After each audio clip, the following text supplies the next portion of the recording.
Reporte 100.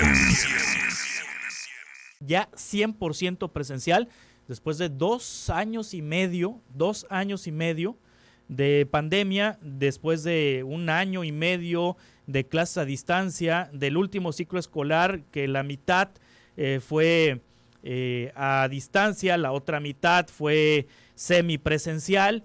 Y está con nosotros el secretario de Educación y Cultura, Aarón Grajeda Bustamante. Le agradezco que esté con nosotros esta mañana. Aarón, ¿cómo estás? Buenos días, bienvenido. Muchas gracias, Juan Carlos. Es un placer estar contigo y hablarles un poco, ¿no?, de cómo vamos trabajando en SEC para el regreso este 29 de agosto. Tenemos hoy, quería hacer la presentación muy brevemente, ¿no?, de la situación socioemocional y perspectiva de regreso a clases presenciales de los docentes y de los alumnos. Un estudio que corrió SEC para poder entrar el 29 con la visión de cuáles son las expectativas de los docentes y cuáles son las expectativas de los alumnos. Es una encuesta que realizamos, un estudio a profundidad, es un análisis de las opiniones que tuvo la participación de más de 2.300 profesores y profesoras, y muy interesante el resultado porque acusa lógicamente alguna serie de suposiciones que teníamos, ¿no? El 96%, por ejemplo, ¿no?, de los docentes la pasaron encerrados. Teníamos la presuposición de que muchos de ellos quizá pudieron dedicarse a otras actividades, pero esto los arroja la encuesta.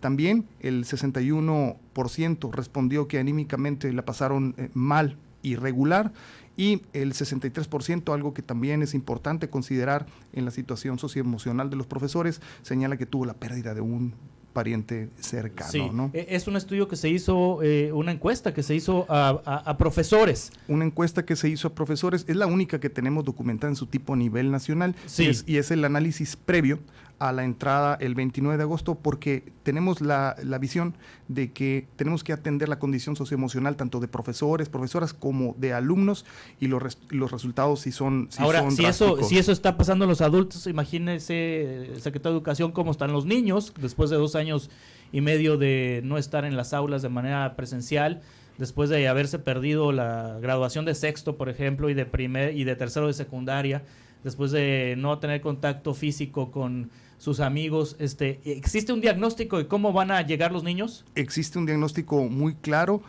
Hay comportamientos que nos preocupan mucho por la falta de estructuración o disciplina. Por ejemplo, la mitad de niños y niñas se desvelaban todos los días o casi todos los días durante el confinamiento. Sí. Ese tipo de aspectos son muy importantes. Una pérdida de disciplinamiento es también el hecho de que los niños perdieron la regularidad de la toma de su desayuno, pero también perdieron la posibilidad de tener una conducta disciplinada de atención, por ejemplo, para atender las tareas y leer. Una de las cosas que más drásticamente cayeron fue el gusto por la lectura y por la escritura. Estamos hablando del 61 al 66% de los niños dijeron que no tuvieron interés y que no tienen ese hábito de la lectura. Por otro lado, en lo que la encuesta revela de una manera muy clara, es la preocupación que tienen muchos docentes, profesores y profesoras de que encontrarán en el aula niños sin interés precisamente por reforzar los procedimientos de lectoescritura y pues, el estudio de las matemáticas. Esos son parte de los elementos que vimos. Hay también una perspectiva de género que nos hace plantear escenarios distintos para atender la salud socioemocional de nuestras niñas y niños. Las niñas son más inclinadas a decir que en el proceso del confinamiento padecieron sentimientos como tristeza, sentimiento de abandono o sentimiento de incertidumbre. Eso mucho más marcado que los niños, una condición de género que habrá que atender.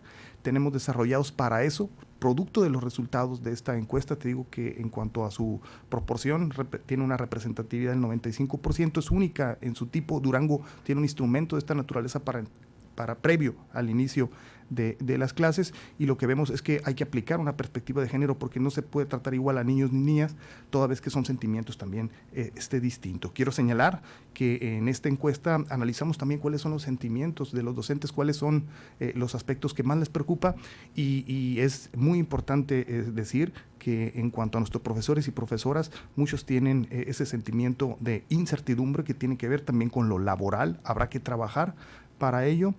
también un sentimiento de inseguridad física por las condiciones en las que van a abordar, pues tener en aula a niños, ese sentimiento de que puede ser un contagio posible.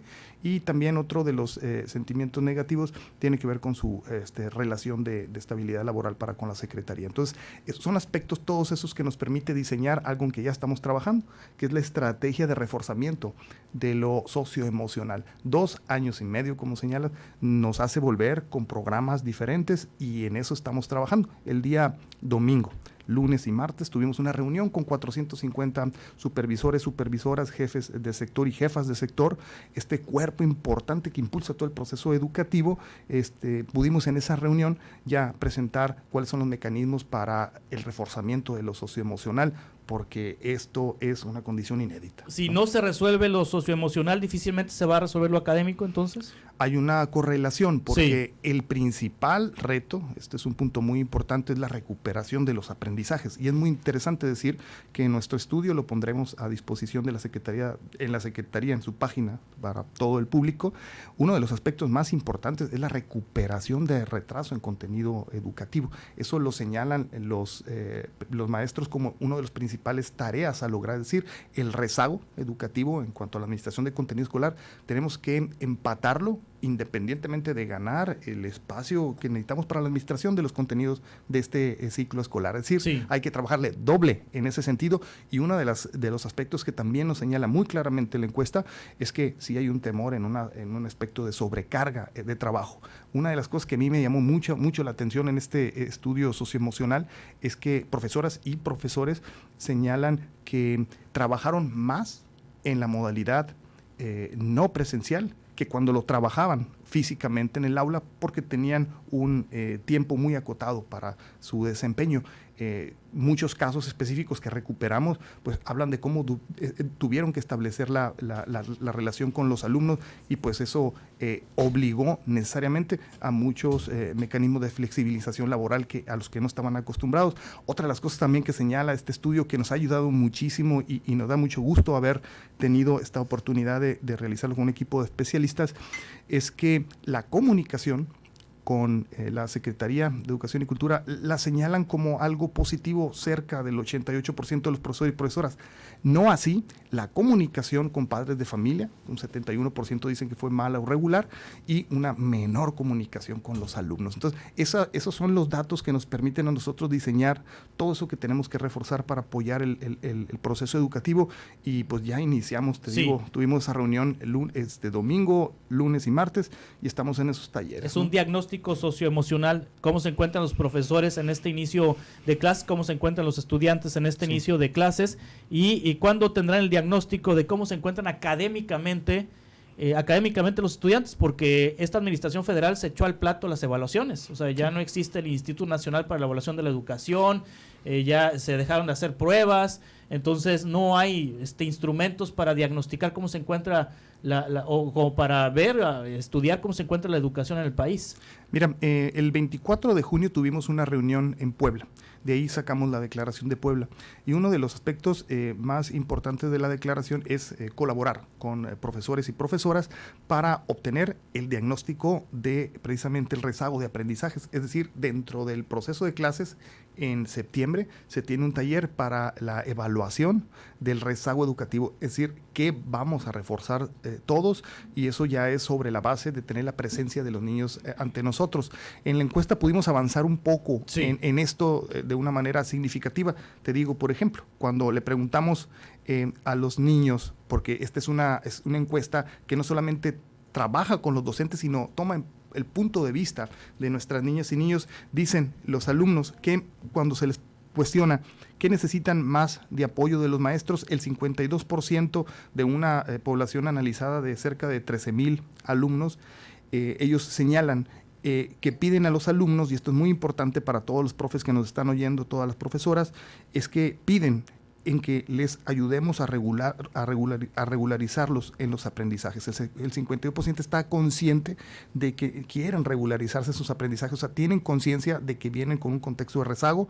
El 25% dice que necesitan apoyos para sentirse tranquilos. El 16% piden también que se les ayude para adaptarse mejor a la escuela. Es decir, tenemos un contexto totalmente diferente, y una de las cosas también que a mí me gusta señalar es que también piden los niños que busquemos mecanismos para poder convivir con sus pares, es decir, convivir con otros niños. Esa parte es parte del proceso educativo. Sí. No es un lujo tener condiciones de juego diseñadas para que puedan hacerlo. Muchos de ellos se sienten un poquito frustrados porque van a andar en el aula con su cubrebocas, pero quieren jugar. Eso es una parte significativa. Están señalando, ¿no? Sentir mayor confianza, mayor apoyo y seguridad, y tener convivencia con sus padres. Pues interesante. Este documento, Aarón Grajeda, ¿estará disponible públicamente para consulta de los profesores, de los padres de familia? Sí, lo dimos a conocer el lunes de una manera significativa. Vamos a ponerlo a disposición de la página de la Secretaría para que cualquiera que quiera analizarlo lo revise. Es un documento que académicamente también es muy útil porque tiene una base de certidumbre muy importante, pero sobre todo norma, y esto es importante señalarlo, norma que debemos reforzar como docentes para poder ayudar al reforzamiento de lo socioemocional. Tenemos herramientas ya creadas como diseño para que allí en el aula, donde veamos niños con ansiedad, donde veamos niños y niñas con temor, tener actividades específicas para el reforzamiento, y que puedan ellos en 40 minutos tener un momento para ayudarles a salir adelante de esto. No será una tarea fácil. Brevemente, ¿no? ¿La SEP a nivel nacional estorba o ayuda? No, ayuda. Mira, yo quiero decirte esto. Estuve el día martes en el relevo de la maestra Delfina Gómez. Hoy Leticia Ramírez Amaya toma la dirección de la Secretaría, y me preguntaban también, ¿tú ves en esto un aspecto de irregularidad? Yo creo que hay desafíos, más bien, desafíos del arranque de la nueva escuela mexicana. Van a ponerse a manera de laboratorio 30 escuelas en cada una de las 32 entidades del país. Sonora colaborará con las 30 suyas. Nosotros reportamos disponibles 117, y creo que los procesos institucionales son sólidos. Sinceramente son procesos sólidos. Esta reforma, la nueva escuela mexicana, viene impulsada por Héctor Díaz Barriga, un académico que todo el mundo respetamos. La verdad fue un acierto muy grande, y yo creo que estamos para hacer posible un regreso no solamente seguro, sino que retome las condiciones de rezago que tenemos, porque sí son preocupantes. ¿Y por qué no lo hizo secretario mejor a Héctor Díaz Barriga, el presidente? Porque tiene, yo creo, más o menos como unos 85 años. Es un tipo que hay que poner. Pues Bartlett tiene casi 100. Bueno, Bartlett tiene casi 100, pues no sé. No, yo creo que el secretario de Comunicaciones y Transporte tiene como 80 y tantos también. O sea. No, pues de veras es un portento, ¿no? La verdad, digo yo a tono de broma acá, es sinceramente un baluarte de la educación nacional.